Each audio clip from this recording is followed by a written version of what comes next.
Social મીડિયાના માધ્યમથી મારા ધ્યાનમાં આ ઘટના 1.5 કલાક પહેલા આવી છે. મેં તુરંત જ એમના કન્સર્ન અધિકારીને રૂબરૂ બોલાવ્યા હતા. એમનું કહેવાનું એમ હતું કે એકાદ દિવસ 1.5 દિવસ પહેલા ત્યાં નળની લાઈન લીકેજ હતી, એટલે એ ચરેડો બુયરો તો કાચો છે, એના ઉપર બીજું કંઈ કર્યું નહોતું, માટે આ ઘટના ઘટી છે. પરંતુ જે કામ જે રીતે થવું જોઈએ એ રીતે નથી થયું, એ વાસ્તવિકતા છે.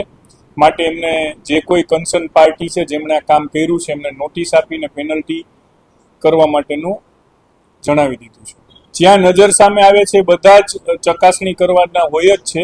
આદેશનો કોઈ વિષય જ નથી. આ તો એક રૂટીન પોતપોતાની ફરજની વાત છે. અને તેમ છતાં પ્રી મોન્સૂનની કામગીરી માટે ઘણા બધા પગલાં લઈ રહ્યા છીએ. કારણ કે હું વ્યક્તિગત એવું માનું છું કે ક્યાં પાણી ભરાય છે એ આપણને ખ્યાલ જ છે. કોઈ નવી જગ્યા સર્જન નથી થતી કે આ જગ્યાએ પાણી ભરાય. દરેક સિટીના જે પાણી એકત્રીકરણના પોઈન્ટ્સ છે એ બધાને ખ્યાલમાં જ છે.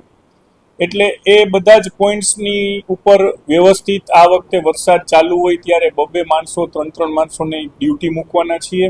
અને ટૂંક સમયમાં આપને એનું લિસ્ટ પણ મળી જશે કે કઈ કઈ જગ્યાએ કોર્પોરેશનની પાસે જે ડેટા છે એમાં પાણી ભરાય છે, અને એના ઉપર ચાલુ વરસાદે માણસોને મૂકવામાં આવશે. જે એન્જિનિયરની જવાબદારી છે ચાલુ વરસાદે રાઉન્ડ ધ ક્લોક એનું મોનિટરિંગ કરશે, અને પદાધિકારીઓ પણ મોનિટરિંગ કરશે.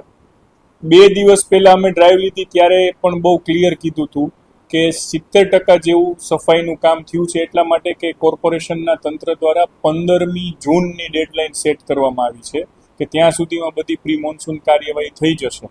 પરંતુ આ વખતે તો હવે શક્ય નથી, પણ આવતા વર્ષથી 20મી મેની ડેડલાઇન સેટ કરવાનો આદેશ પણ આપી દીધો છે. અને 20મી મે પહેલા સંપૂર્ણ બધી સફાઈ થઈ જાય કીધું છે. ને જેટલું બાકી છે યુદ્ધના ધોરણે આ લોકોએ કરવાનું જ છે. તમારા ધ્યાનમાં પણ જે વસ્તુ આવે અમારા ધ્યાન ઉપર મૂકજો, એટલે એ પણ થશે.